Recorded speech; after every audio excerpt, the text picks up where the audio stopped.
tadi makanan-makanan yang dikatakan menyehatkan karena banyak kandungan gizinya ya, menyehatkan ginjal katanya. Nah, sekarang kita sudah ada bersama dengan Dr. Herawati Sudarma, spesialis gizi klinik. Dokter, selamat siang, Dok. Siang, dokter.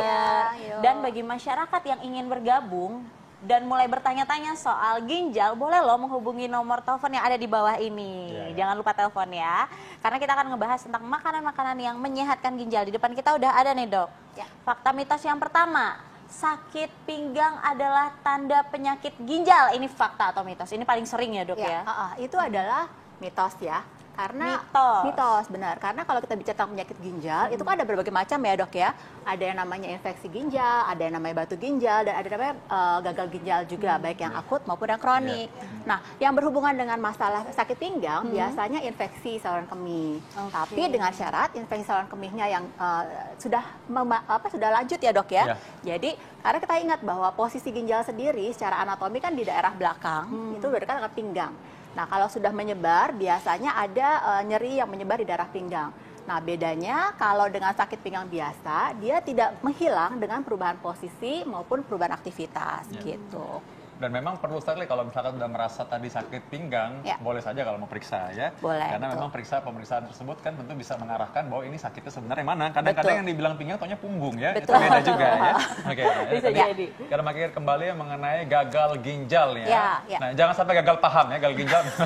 Nah, ini kalau minum air putih sebanyak mungkin ini bisa mencegah penyakit ginjal. Ini fakta atau mitos? Ini adalah mitos, karena sebanyak mungkin, Dok. Kalau sebanyak mungkin nanti kesannya ada yang namanya overhidrasi atau water intoksikasi, itu berbahaya. Tetapi kalau minum air dengan cukup sesuai dengan indikasi itu sebenarnya oke banget. Gitu. Water intoksikasi itu tadi maksudnya adalah keracunan air. Betul. Bisa sekali. aja loh keracunan air. Bisa ya. banget. Jadi jangan pikir kalau air itu sebanyak-banyaknya lantas menyehatkan. Betul sekali. Nah, di depan kita nih udah ada makanan-makanan nih, Dok, yang katanya menyehatkan ginjal. Kita pertama ngebahas di depan Nisa dulu nih. Ini ada buah-buahan, sayur, paprika. Maklum jarang ke dapur. Ya kelihatan ya. Ini ada kembang kol dan ada paprika warna-warni, ada merah, hijau dan kuning, Dok. Ini katanya mampu menyehatkan ginjal, Dok. Kenapa, Dok? Dan apa kandungannya yang mampu menyehatkan ginjal? Ini kembang kol. Sebenarnya dari rekomendasi National Kidney itu dikatakan bahwa kembang kol bahkan juga. Sebentar, Dok, ini ada bunyi telepon ya. Kita angkat dulu coba. Dokter Nisa silakan menyapa. Halo, dengan siapa di mana? Halo, Bu Syarifah ini, Bu Syarifah Pontianak. Halo, Bu Syarifah di Pontianak. Ada pertanyaan terkait dengan makanan yang menyehatkan ginjal. Apa nih, Bu, pertanyaannya? Iya, saya berumur 64, dokter. Tapi saya gemar berenang setiap hari. Kalau enggak pun saya jogging sampai nenek-nenek ini. Jadi yang saya tanyakan untuk anak-anak saya tentunya, karena mereka masih muda belia, kayaknya dia juga merokok kenceng. Jadi itu juga saya mau tanya, kalau orang terhindar dari untuk ginjal ini, apakah dengan angkat-angkat berat atau stres atau bisa juga dokter terkena ginjal, kerusakan ginjalnya. Jadi selain minum air putih yang banyak, olahraga yang rutin, terukur dan teratur, lalu apalagi selain itu, terutama saya yang nenek-nenek 64. Terima kasih, dokter. Oke, baik. Terima kasih, kasih. Bu di Pontianak ya. Wah, ini sebenarnya ini memang sering ditanya juga sama pasien-pasien kita ya, bagaimana orang yang menjaga kesehatan ginjal. Secara singkat, dari perspektif ahli gizi bagaimana, dokter? Dari kami sendiri sebenarnya yang pertama tentu saja kita memperhatikan makan apa yang kita makan. Karena kalau misalnya kita bicara ginjal, maka kita bicara tentang cairan. Ketika cairannya sudah cukup, maka proses ekskresi atau pengeluaran sisa-sisa metabolisme akan lebih baik lagi. Yang kedua, memang kalau ginjal sendiri berhubungan dengan penyakit jantung ya, Dok ya. Fungsi ginjal juga akan berpengaruh, diabetes juga berpengaruh terhadap kesehatan ginjal. Jadi hal-hal yang menyangkut makanan untuk mencegah penyakit jantung, untuk mencegah penyakit diabetes harus diperhatikan. Dan berikutnya adalah harus diingat, pada kondisi tertentu seperti misalnya pada penyakit gagal ginjal kronik, itu juga harus diperhatikan juga selain protein yang penting, juga bahan makanan yang ada natrium atau kalium ataupun fosfatnya. Itu harus diperhatikan juga. Dan ketika dalam kondisi hamil maupun laktasi, itu juga harus ditambah lagi dari rekomendasi agar mencukupi kebutuhan air pada saat hamil maupun menyusui. Dan ingat tadi kalau misalkan kita mau menjaga kesehatan ginjal adalah kita bagaimana mencegah penyebab penyakit ginjal. Tadi bagaimana asam urat yang berlebihan juga kita harus jaga, bagaimana orang yang hipertensi atau tekanan darah tinggi harus dijaga. Dan intinya dari bagaimana kita bisa menjaga supaya tidak sampai terjadi darah tinggi, diabetes atau asam urat yang meningkat dari gizi yang kita bahas hari ini ya sekarang ya. Ya, oke. Nah, sekarang lanjut lagi nih mengenai gizi sekarang yang lagi kita bahas. Tadi sudah ada kembang kol, lalu paprika ya.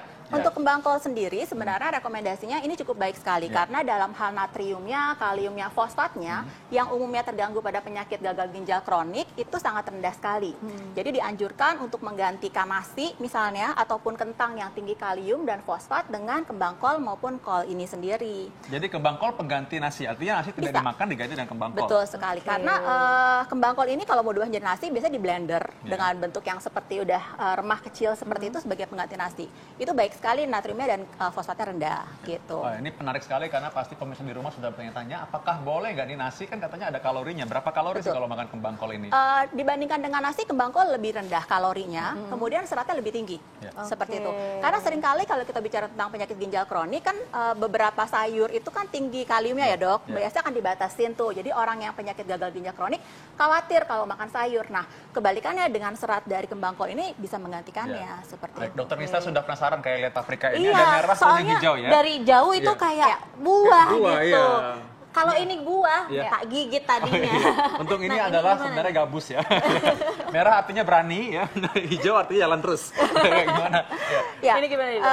Kebalikannya, biasanya untuk yang golongannya paprika ini harus hati-hati karena kaliumnya cukup tinggi juga. Jadi mungkin nggak sekaligus kita menghindari, tetapi harus memperhatikan porsi dan juga frekuensinya. Biasanya untuk sayur-sayuran yang ada kaliumnya ini sudah ada sudah ada anjurannya juga untuk dibilas ataupun direndam dok, untuk mengurangi kandungan dari si kaliumnya ini. Dibilas dan direndam ya, tapi bukan direbus ya dok ya? Ya, setelah itu akan direbus, dibikin menjadi sop dengan tidak mengonsumsi kuahnya. Gitu. Nah, ini masih menarik sekali karena jaga kesehatan ginjal ini adalah kita harus menjaga kesehatan makanan kita. Nah, ini sekarang masih ada yang kita belum bahas nih mengenai buah-buahan dan juga makanan lauk pauk, apa yang boleh dimakan, apa yang tidak boleh dimakan, dan bagaimana kita menjaga kesehatan ginjal setelah satu ini tetap di Hidup Sehat. Iwan. Nah, gejala penyakit ginjal dokter Nisa ya. Benar. Itu kalau misalnya kegatelan masuk nggak dok? Kegatelan ini ada banyak efek yang lain ya. Iya, maksud saya gatal tangannya. Iya, kalau cowok dibilang gatal kan lain. Ya. Tapi memang kadang-kadang kalau orang penyakit ginjal itu yang menjadi penyebabnya itu yang bisa menjadi gejala berikutnya juga ya. Wah, ada telepon lagi nih dok. Tinggi juga bisa ya. Oh, ada telepon lagi ya. Oke, dokter Nisa sekarang lagi silakan dokter Nisa. Oh, saya lagi. Oke. Halo. Halo. Iya, dengan Bapak siapa di mana? Dengan Bangka dari Batam. Oke, Pak, ini ada pertanyaan apa buat dokter kita hari ini? Iya, saya pernah mengalami sakit ginjal. Ya, udah 2 tahun, 1 tahun lebih lah gitu. Tapi memang sekarang udah berkurang gitu. Apakah karena pengaruh memang saya banyak minum air putih sih? Apa karena minum air putih atau gimana ya dok? Kadang timbul, kadang tenggelam ya. Sakitnya itu. Mungkin penyakitnya bisa dijelaskan? Ya. Jadi penyakitnya yang hilang timbul tadi? Iya. Iya. Yang hilang timbul tuh apanya Pak? Rasa nyerinya atau? Rasa sakitnya di pinggang. Ya. Halo pinggang Pak. Sebelah. Halo Pak. Iya. Yang hilang timbul tadi rasa sakitnya atau apanya Pak? Rasa sakitnya. Sakit di bagian mana Pak tadi Pak? Karena kalau kencing itu sisa gitu. Oh, kencing sisa. Bapak usia berapa ya Pak ya? Saya usia 50. Jadi kalau malam-malam suka bangun-bangun karena pipis nggak? Ya. Kalau malam hari suka bangun-bangun karena buang air kecil? Iya, suka bangun. Tengah malam bangun. Karena buang air kecil. Oh ya, baik. Ya, baik. Ya ini memang kalau orang punya keluar seperti ini, laki-laki biasanya dengan usia lebih lanjut ya, biasanya prostat ya, ada juga masalah prostat. Selain juga mungkin yang lain dipikirnya adalah mungkin batu ginjal juga. Nah, sekarang kita bahas dari perspektif gizi nih sekarang nih. Bagaimana kalau orang yang punya keluhan yang sama, kira-kira dari segi gizi apa yang harus dikonsumsi ya dokter? Ya, mungkin gini, kalau kita bahas tadi, kalau dengar dari ceritanya, arahnya memang prostat, tumor laki-laki searah segini. Nah, sebenarnya kalau prostat sendiri kan memang hubungannya dengan hormonal ya. Ketika sudah mulai mengalami masa di mana androgennya mulai berkurang, maka biasanya akan timbullah gangguan prostat tersebut.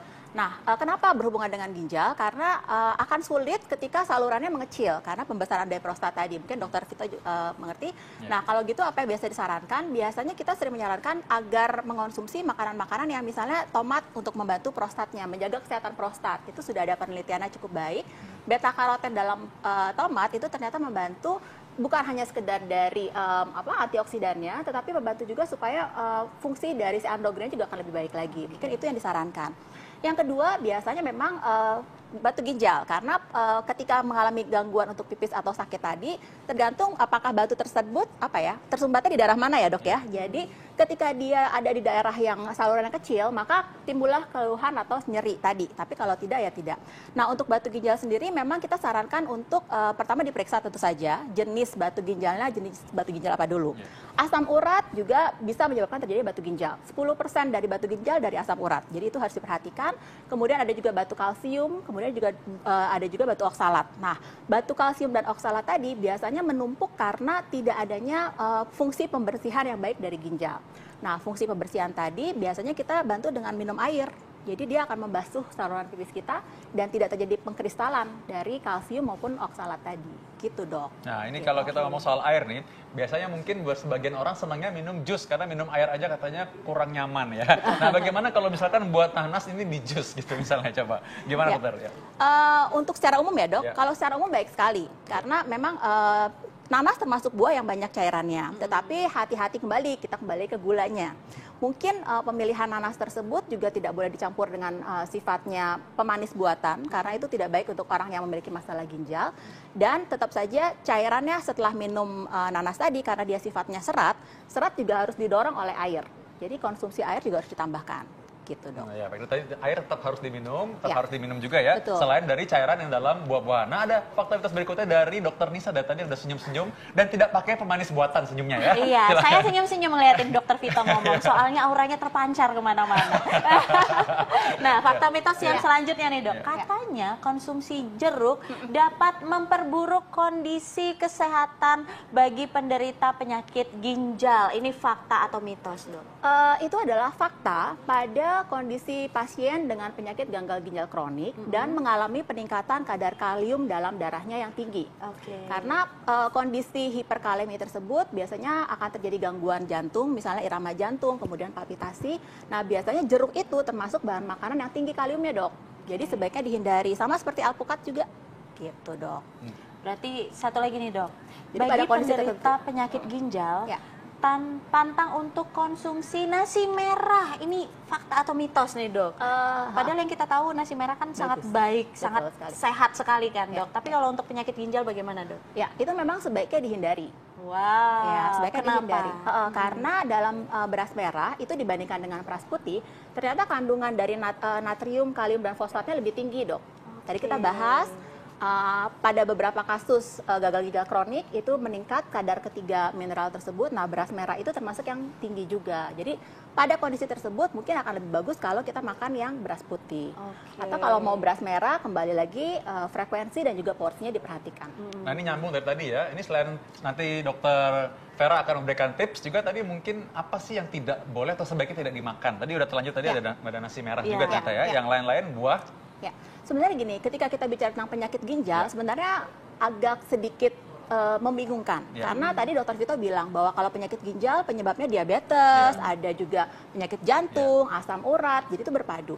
Di satu sisi diabetes kita disuruh banyak makan sayur, tetapi kalau gagal ginjal kronik, sayur kaliumnya tinggi harus dikurangi. Nah, tapi kalau kita bahas secara baik adalah ketika gagal ginjal kronik itu sendiri yang tidak boleh dengan kadar yang mineral yang tinggi, yang tidak boleh yang pertama adalah golongan susu atau produk susu. Karena dia fosfatnya tinggi. Kemudian yang kedua adalah makanan-makanan yang kaliumnya tinggi. Itu misalnya tadi jeruk, alpukat, kemudian juga ada juga yang ketiga yang natriumnya tinggi. Misalnya makanan-makanan olahan yang diawetkan itu juga sebenarnya harus dihindari. Kacang juga termasuk. Tetapi dengan syarat ya tadi ya, jika sudah gagal ginjal kronik dan elektrolitnya mengalami peningkatan dalam tubuh. Gitu. Demikian pula nih kalau misalnya kita makan lauk, misalkan ada daging, protein, Betul. Batasannya sejauh apa bagi orang ginjal? Ya, protein dibatasi sebanyak 0,8 kg berat badan per kilogram berat badan. Jadi kurang lebih diambil antara 40 sampai 50 gram. Berapa banyak dalam satu potong? Oh, ini gede banget ya. Ini buat sekeluarga dalam seminggu ya mungkin. Jadi gimana? Kalau lihat di sini mungkin sekitar sebesar ini. Sebesar ini itu kurang lebih bisa kita makan sehari 3 kali, pagi, siang, sore. Sebesar ini. Berarti 50 gram, 50 gram. Bagi kira-kira ya. 50 gram. Jadi intinya berarti kalau makan protein itu untuk orang yang punya masalah ginjal boleh makan, tapi memang tidak boleh terlalu banyak ya, dibatasi ya. Karena nanti sisanya ya dok ya, ureumnya akan meningkat juga. Karena memperberat kerja ginjal. Baik, terima kasih Dokter Terima Vera. kasih.